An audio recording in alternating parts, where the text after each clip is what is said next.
आजही उपसमितीची बैठक तर आहेच, परंतु माननीय मुख्यमंत्री एकनाथजी शिंदे साहेबांनी स्वतः मराठा आरक्षण उपसमितीच्या कामासंदर्भातली बैठक त्यांच्या स्वतःच्या अध्यक्षतेखाली दुपारी 4 वाजता आयोजित केलेली आहे।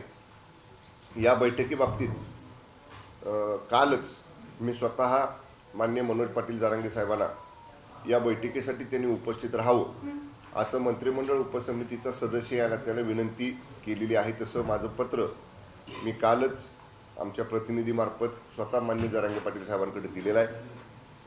मी काल त्यांच्याशी दूरध्वनीवरून देखील संपर्क साधला आणि त्यांना विनंती केली की माननीय मुख्यमंत्री खूप सकारात्मक आहेत, हे सरकारही सकारात्मक आहे।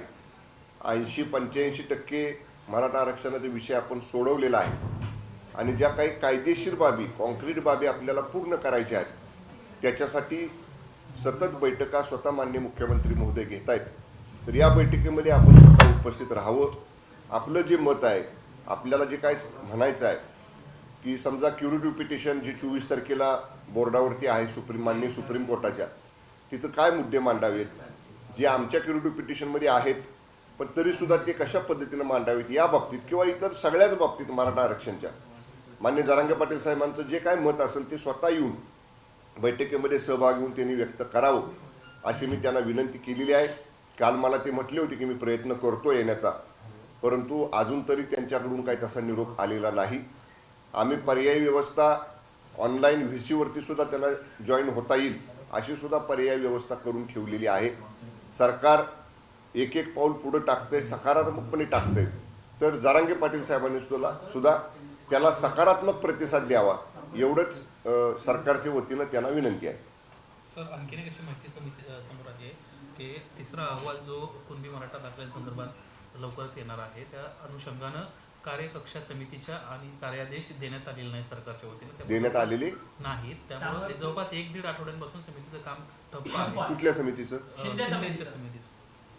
आपण पाहिलं असेल, रिटायर्ड जस्टिस शिंदे साहेबांच्या अध्यक्षतेखाली जी समिती आहे त्यांचे दौरे सुरू आहेत, तिथं काम कुठेही थांबलेलं नाही। ऑलरेडी माननीय जस्टिस शिंदे साहेबांच्या समितीला त्यांचे टर्म्स ऑफ रेफरन्सेस हे समिती गठीत करतानाच दिलेले आहेत आणि समजा त्याच्यामध्ये काही अधिकची व्याप्ती वाढवायची असेल तर तो अधिकार शासनाला आहे। शासन त्या पद्धतीची विनंती आयोगाच्या अध्यक्षांना करू शकतं, पण अशा पद्धतीनं कुठेही जस्टिस शिंदे साहेबांच्या समितीचं काम कुठेही थांबलेलं नाही, त्यांचं काम सुरू आहे आणि मुदतीमध्ये त्यांचा अहवाल देखील प्राप्त होईल अशी परिस्थिती आहे। दुसरीकडे सर, महानंदा डेअरी बाबत एक प्रश्न आहे। सरकार महानंदा डेअरी ही NDDB ला चालवायला देणार आहे का? कारण त्याचं संचालक मंडळ हे गुजरातला असल्याचं कळतंय, त्यामुळे आणखी एक डेअरी कॉर्पोरेट केली जाणार आहे का? नाही, या बाबतीत हा विषय माझ्या विभागाच्या अखत्यारीतला नाही आणि अद्याप तरी असा कुठलाही निर्णय मंत्रिमंडळापुढे चर्चेसाठी आलेला नाही। या बाबतीत त्या विभागाच्या संदर्भामधला हा विषय असल्यामुळे आपण जर त्या विभागाच्या माननीय मंत्री महोदयांकडनं अधिक माहिती घेतली तर योग्य होईल। माझ्याकडे याची आता तरी कुठली माहिती नाही। आदित्य ठाकरेंनी लोकसभेच्या निवडणुकीच्या पार्श्वभूमीवर रणशिंग फुंकलेला आहे। दक्षिण मध्य मुंबईतून त्यांच्या सभेला सुरुवात होणार आहे, कसं पाहताय? हे बघा, निवडणुका आल्यानंतर सगळेच पक्ष सगळेच पक्षांचे नेते निवडणुकीचे रणशिंग फुंकत असतात, परंतु निवडणुकीपुरतं लोकांच्या समोर यायचं आणि निवडणुका झाल्या की मग लोकांना दर्शनच दुर्मिळ व्हायचं असं असू नये। 24/7 हे लोकांच्यासाठी उपलब्ध असलं पाहिजे। ज्या लोकांनी आपल्याला नगरसेवक केले, आमदार केले, खासदार केले, मंत्री केले, अशा लोकांच्यासाठी 24/7 लोकप्रतिनिधी उपलब्ध असला पाहिजे। त्यामुळे निवडणुकीपुरतं लोकांच्या समोर कोण येते आणि 24/7 आपल्यासाठी, आपल्या कामासाठी, आपल्या अडचणीच्या वेळी आपल्या पाठीशी कोण उभं राहतंय हे महाराष्ट्रातली जनता आणि विशेषतः मुंबईतली जनता चांगल्या प्रकारे ओळखून आहे। सर, बावनकुळे जे आहेत, चंद्रशेखर बावनकुळे, हे 4 दिवस मुंबईमध्ये तळ ठोकून राहणार आहेत आणि मुंबईमधल्या 6 लोकसभा मतदारसंघाचा ते आहेत ते स्वतःहून आढावा घेणार आहेत। त्यात शिवसेनेचे मतदारसंघ देखील आहेत, अर्थात तुमचे जे खासदार आहेत राहुल शेवाळे असतील आणि त्यानंतर उत्तर पश्चिम मुंबईचे जे खासदार असतील त्यांची देखील लोकसभेची आढावा बैठक घेणार। आमची महायुती आहे, निवडणुकीचं जागा वाटप होईपर्यंत कुठली जागा महायुतीतला कुठला पक्ष लढणार हे महायुतीतले प्रमुख नेते निश्चित करेपर्यंत प्रत्येक पक्ष आपापली संघटनेची ताकद वाढवायचा प्रयत्न करत असतो. त्यामुळं भारतीय जनता पक्ष जशा पद्धतीनं प्रत्येक लोकसभा मतदारसंघ न्याय संघटना वाढवायसाठी संघटना वाढीसाठी काम करते, तसं माननीय शिंदेसाहेबांच्या नेतृत्वाखाली शिवसेनेचं सुद्धा शिवसंपर्क अभियान याच आठवड्यामध्ये महाराष्ट्रामध्ये सुरू होते. आम्ही सुद्धा सर्व लोकसभा मतदारसंघामध्ये जाऊन तिथली पक्ष संघटना मजबूत करणं आणि ही पक्ष संघटना वाढवणं, पक्ष संघटना मजबूत करण्यासाठी मेळावे घेणं, याचाच अर्थ जी जागा महायुतीमध्ये ज्याला सुटेल त्यालाच याची मदत होणार आहे. त्यामुळं लोकसभा निवडणुकीची पूर्वतयारी त्याचाच हा भाग आहे. राष्ट्रवादी काँग्रेस दादांच्या नेतृत्वाखालची, शिवसेना आमची आणि भारतीय जनता पक्ष अधिक आमचे असणारे 7-8 सहयोगी मित्र पक्ष आपापल्या परीनं आपापल्या लोकसभा मतदारसंघामध्ये संघटना मजबूत करणं, संघटना वाढवण्याचं काम करते. या महायुतीमध्ये जेव्हा जागा निश्चिती होईल, कुठली जागा कुठला पक्ष लढणार, जो पक्ष महायुतीतला ही जागा लढेल त्याच्यासाठी इतर पक्ष पूर्ण ताकदीनं ती जागा जिंकून येण्यासाठी काम करतील. त्यातलाच हा आढावा बैठकांचा एक भाग आहे. दुसरीकडे ट्रक चालकांनी काल रात्रीपासून संप पुकारण्यात आलेला आहे, त्यामुळे आज त्याचा परिणाम जरी जाणवला नसला तरी उद्या जर हे आले नाहीत ट्रक तर जीवनावश्यक वस्तूंचा तुटवडा हा शहरात पडेल. अनेक ठिकाणी याचे परिणाम पाहायला मिळत आहेत. रस्ते अडवले जात आहेत. ठाणे, त्याचबरोबर मुंबई, नवी मुंबई यासारख्या ठिकाणी मोठे हाल होण्याची शक्यता आहे. ठाण्यामध्ये पेट्रोलचा तुटवडा जाणवू लागला. ठाणे आणि सातारा जे 2 जिल्हे माझ्याकडे आहेत पालकमंत्री म्हणून, तिथल्या जिल्हाधिकाऱ्यांच्या बरोबर मी कालच बोललेलो आहे. कायदा सुव्यवस्था सुरळीत राखणं, जी वाहनं टँकर्स हे इंधन पुरवठा करतायत त्यांना योग्य ती पोलीस सुरक्षा पुरवणं, अशा पद्धतीचे आदेश मी या दोन्ही जिल्ह्यात दिलेले आहेत. कालच माननीय मुख्यमंत्री एकनाथजी शिंदे साहेबांनी राज्यातल्या सर्व जिल्हाधिकाऱ्यांना, सर्व पोलीस अधीक्षकांना, सर्व आयुक्तांना अशा पद्धतीचे अलर्ट राहण्याच्या सूचना दिलेल्या आहेत. कुठंही कायदा सुव्यवस्था निर्माण होणार नाही आणि सुरळीतपणाने इंधन पुरवठा केला जाईल यासाठी राज्य सरकार सर्व उपाययोजना करत आहे. पत्रकार परिषद एकत्रित आयोजित केली अशी माहिती मिळते. काय साधारण विषय असणार आहेत आणि किती वाजता ही पत्रकार परिषद असेल? उद्या शेड्यूल पत्रकार परिषद महायुतीची आहे. आमच्या तिन्ही पक्षांचे प्रमुख नेते येणाऱ्या लोकसभेच्या निवडणुकीच्या अनुषंगानं कशा पद्धतीनं तिन्ही पक्षांनी आणि सगळ्या सहयोगी मित्र पक्षांनी एकत्र काम करायचे त्याचा आराखडा, त्याचं नियोजन उद्याच्या महायुतीच्या पत्रकार परिषदेमध्ये डिक्लेअर केलं जाईल. आमच्या सगळ्यांच्या पक्षांची आपापली पूर्वतयारी सुरू आहे, परंतु एकत्र तिन्ही पक्षांनी पत्रकार परिषद घेऊन भविष्यामध्ये ज्या विधानसभेच्या किंवा ज्या लोकसभेच्या निवडणुका आपल्याला लढवायच्या आहेत त्याच्यासाठी एकत्रपणानं लोकांसमोर जायचं, याच्यासाठीची ही उद्याची शेड्यूल महायुतीची पत्रकार परिषद आहे. ओके, चला अभी मुझे मीटिंग में जाना है. आज मराठा आरक्षण उपसमिति जो कैबिनेट की है उसकी शेड्यूल बैठक है. ये बैठक स्वयं खुद मुख्यमंत्री एकनाथ जी शिंदे साहब की अध्यक्षता में हो रही है. जो मराठा आरक्षण का इश्यू है वो सॉल्व करने के लिए, कॉन्क्रीटली सॉल्व करने के लिए, आरक्षण जो हम दे रहे हैं, जो देने वाले हैं, वो न्यायालय प्रक्रिया में फंस न जाए, इसके लिए जो जो करना है वो करने के लिए उसका रिव्यू खुद माननीय मुख्यमंत्री एकनाथ जी शिंदे साहब ले रहे हैं.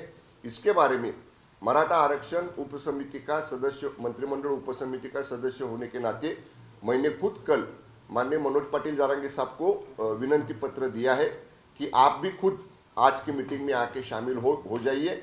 आपके विचार जो है, आपका जो कहना है वो माननीय मुख्यमंत्री महोदय के सामने और समिति के सामने आप चर्चा में सहभागी हुई है. मैंने उनको विनंती की है. कल मेरी उनसे बात भी हुई थी. उन्होंने मुझे कहा था कि वो कोशिश करेंगे आने के लिए, लेकिन अभी तक उनकी तरफ से कोई रिप्लाई नहीं आया है. तो भी हम लोग ने, अगर मनोज पाटिल जारंगे साहब ऑनलाइन ज्वाइन कर सकते हैं तो उसका भी पैरेलल अरेंजमेंट करके रखा है. चक्का जाम किया गया है, जितने भी ड्राइवर हैं वो स्ट्राइक पर हैं. क्या महाराष्ट्र में कुछ देखा जा सकता है? जो ऑयल कंपनीज है उनकी जो ट्रांसपोर्ट होता है पेट्रोल डीजल का, उसके बारे में जो स्ट्राइक दिया है ट्रांसपोर्ट ऑर्गेनाइजेशन ने, एसोसिएशन ने, इसके लिए कल माननीय मुख्यमंत्री महोदय ने महाराष्ट्र के सभी जिलाधिकारियों को, पुलिस अधीक्षकों को, पुलिस कमिश्नर को अलर्ट रखने का आदेश दिया है.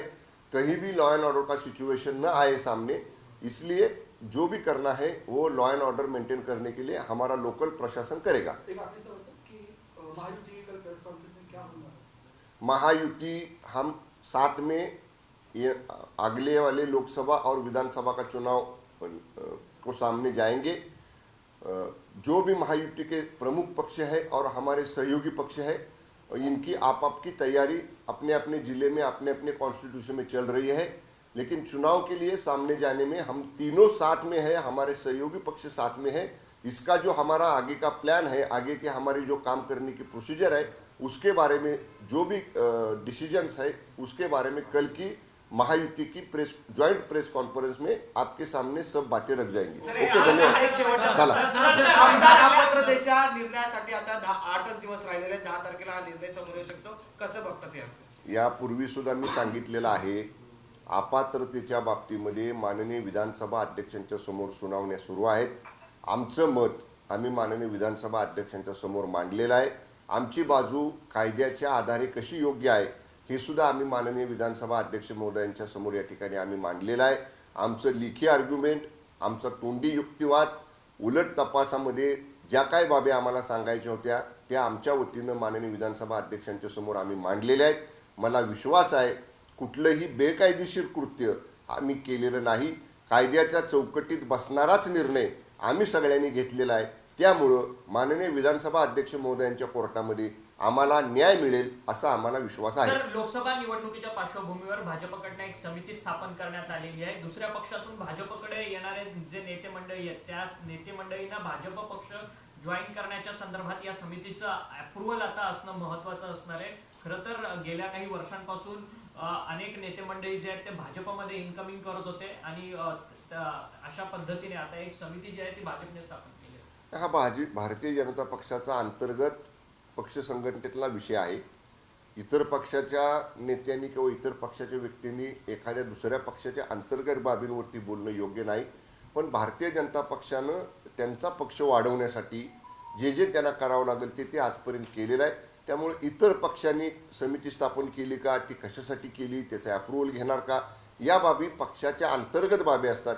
त्यामुळं दुसऱ्या पक्ष आमच्यासारख्या इतर पक्षातल्या लोकांनी या बाबतीत भाष्य करणं मला योग्य वाटत नाही। ओके, धन्यवाद। 22 तारखेला राम मंदिराचं उद्घाटन आहे, काय एकंदरीत चर्चा आहे? हे बघा, तयारी तर आपण केलेलीच आहे, परंतु प्रचंड उत्साह हा सर्वसामान्य लोकांच्या मध्ये आहे। माननीय पंतप्रधान नरेंद्र मोदी साहेबांनी काल विनंती केलेली आहे की 22 तारखेचा कार्यक्रम झाल्यानंतर देशातल्या जनतेनं 23 तारखेनंतर आपापल्या सोयीनं राम लल्लाचं दर्शन घ्यायला यावं। पण 22 तारखेला महाराष्ट्रात म्हणाल तर गावात, खेड्यात, पाड्यात, वाडीवर, वस्तीवर प्रत्येक ठिकाणी दिवाळी साजरी करण्यासारखं वातावरण आहे। आम्ही सगळे मंडळी त्याचं नियोजन करतोय, पण लोकांच्यात जेवढा प्रचंड उत्साह आहे की आपल्याला दिसेल 22 तारखेला खऱ्या अर्थानं खूप मोठ्या प्रमाणात उत्साहामध्ये रामलल्लांच्या मूर्तीची प्रतिष्ठापना अयोध्यामध्ये होत असताना देशातल्या कानाकोपऱ्यामध्ये आणि विशेषतः महाराष्ट्रामध्ये माननीय मुख्यमंत्री एकनाथजी शिंदे साहेबांनी सुद्धा सांगितलेलं आहे की दिवाळी मोठ्या धूमधडाक्यात साजरी करतो तसा 22 तारखेचा उत्सव साजरा करा। त्याप्रमाणे अतिशय मोठ्या प्रमाणामध्ये उत्साहामध्ये हा उत्सव महाराष्ट्रामध्ये 22 तारखेला आपण सगळेजण साजरा करूया। अभि हो गया। देश विदेशातील प्रत्येक घडामोडींचे लाईव्ह अपडेट मिळवण्यासाठी आता साम टीव्हीच्या सर्व सोशल मीडिया प्लॅटफॉर्मला लाईक, फॉलो आणि सबस्क्राईब करा। तसंच सर्व नोटिफिकेशनसाठी बेल आयकॉन प्रेस करायला विसरू नका।